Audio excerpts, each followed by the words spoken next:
Centre नियंत्रण एवं विनियम विधेयक पर आज मुझे आपने बोलने का मौका दिया।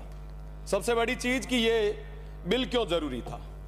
ये बिल इसलिए जरूरी था ताकि जो आए दिन हमारे यहां पे जो मानसिक तनाव के कारण जो युवा जो छात्र आत्महत्या कर रहे हैं, उन आत्महत्या के दर को हम किस तरीके से कम कर सकें, उन युवाओं को, उन छात्रों को हम किस तरीके से एक बेहतर माहौल दे सकें। मुझे कहने में बड़ा दुख होता है कि समिति में जाने के बाद में भी इस बिल में छात्रों को लेके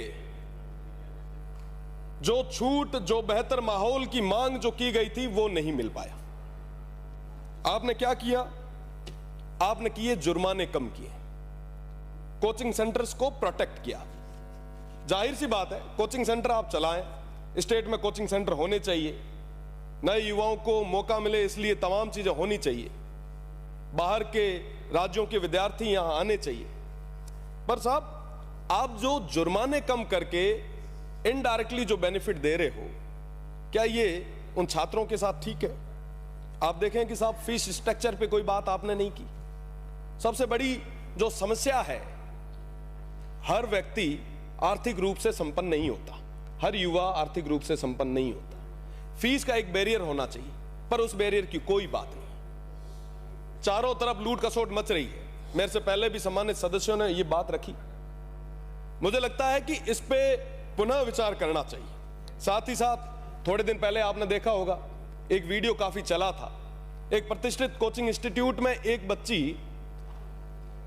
टॉप फ्लोर पे नीचे कूदने के लिए तैयार थी, दो टीचर्स ने उसको बचाया। ये स्थितियां आए दिन अपने प्रदेश में हो रही है, ना सिर्फ कोटा में, बल्कि जहां जहां भी कोचिंग इंस्टीट्यूट है वहां सब जगह ऐसी घटनाएं आए दिन हमें देखने को मिलती है। पर साहब, इसकी बात कौन करेगा?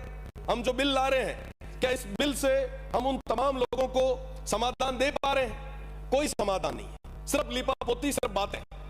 मुझे लगता है कि ऐसे बिल के कारण, जिसका जो सही अर्थ, जिस दिन पहले दिन जब ये बिल आया तो विपक्ष के भी कई साथियों से मेरी बात हुई, उन्होंने कहा कि बहुत जरूरी बिल था और अच्छा हुआ है कि ये बिल ले आए। पर साहब, इस बिल का जो उद्देश्य था वो पूरी तरीके से खत्म हो चुका है। मैं आपको कहना चाहूंगा कि यहां पे 200 सम्मानित सदस्य बैठे हैं और 200 अपने बलबूते पे चुनाव जीत के लोकतांत्रिक सिस्टम से यहां तक पहुंचे हैं। इनके जिले की टीमें बनी है, कमेटियां बनी है। उन जिले की कमेटी में यहां बैठे हुए सम्मानित सदस्य हैं, वो भी मेंबर नहीं है। क्या किया है आपने?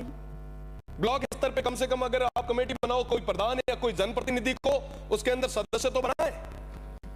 अभी थोड़ी देर पहले विपक्ष के एक साथी कह रहे थे कि साहब ये सिस्टम तो पूरा 1-2 अधिकारी हैं वही चला रहे थे और आगे भी वही चलाएंगे। साहब, इससे आपकी जो इमेज है वो नेगेटिव हो रही है। इस तरीके से सारा जो सिस्टम है वो अधिकारियों के हाथ में ना दे। जनप्रतिनिधि जो चुन के आते हैं, उनके पास उनकी बात रखने की जगह होनी चाहिए। हर व्यक्ति सदन में छोटी छोटी चीजें लेके नहीं आएगा। कमेटी जो है जिला स्तर पे, आपने क्या किया? हर तीसरे साल साहब वापस इनको कोचिंग इंस्टीट्यूट्स को, जो छोटे कोचिंग इंस्टीट्यूट है उनका रजिस्ट्रेशन होगा। बड़े कोचिंग इंस्टीट्यूट के तो अधिकारी आपके घर जाके पन्ना दे आएंगे और जो कमजोर है वो दर दर मारा फिरेगा, साहब एनओसी दो, साहब एनओसी दो। क्या साहब, भ्रष्टाचार के लिए आप 4 दरवाजे नए क्यों खोल रहे हैं? आपने एक चीज और इसमें लिखी, सुझाव पेटी का, शिकायत पेटी का। अरे साहब, आप मुझे बताइए कितने विभागों के लिए सुझाव और शिकायत पेटी का रखी गई है और कितने मंत्री जाके उन शिकायतों को पढ़े? कभी पढ़ा है क्या साहब? एक भी जगह नहीं है। फिर ये क्यों, ये नया नाटक क्यों? कोई बच्चा जाके शिकायत दे आएगा, पीछे से कोई आके निकालेगा, पढ़ेगा, अच्छा शिकायत दी है, रुको इलाज करते हैं। साहब, ये क्या है?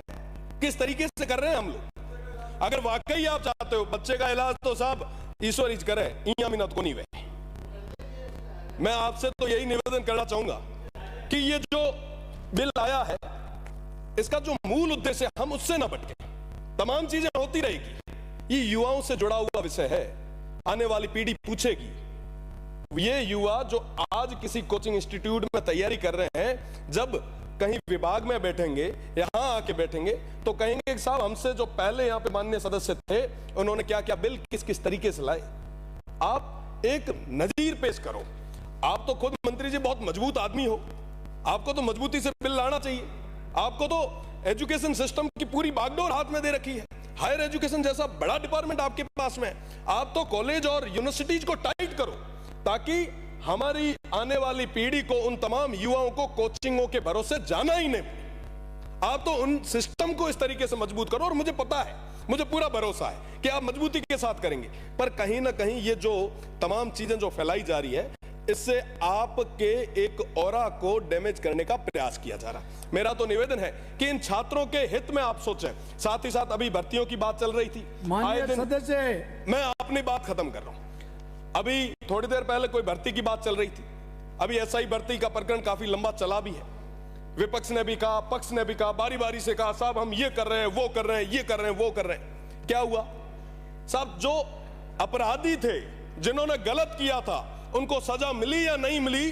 पर जो लोग, जो बच्चे अपनी मेहनत के बलबूते पे, खून पसीने की कमाई से कोचिंग करके बड़े शहरों में रह के अपनी पूरी जो पूंजी थी उनको लगा के जो नौकरी लगे, जो साधारण बच्चे थे, जो ग्रामीण परिवेश से आने वाले थे, उन सभी की हत्या आप लोगों ने की है। आपके हाथ भी रंगे हुए हैं। मैं तो इस सदन के माध्यम से, समाप्त कीजिए सभापति महोदय, मैं आपके माध्यम से मांग करना चाहूंगा कि जो विद्यार्थी, जो अभ्यर्थी जिनका कोई कसूर नहीं है, तो उन्हें आप उनके साथ न्याय करें, उनको पूरे तरीके से न्याय मिलना चाहिए। और कोचिंग आप बढ़ाएं, पर युवाओं का, आने वाली पीढ़ी के बारे में आप विशेषकर सही ढंग से सोचें और यूनिवर्सिटीज और कॉलेजेस को मजबूत करें। बहुत बहुत धन्यवाद।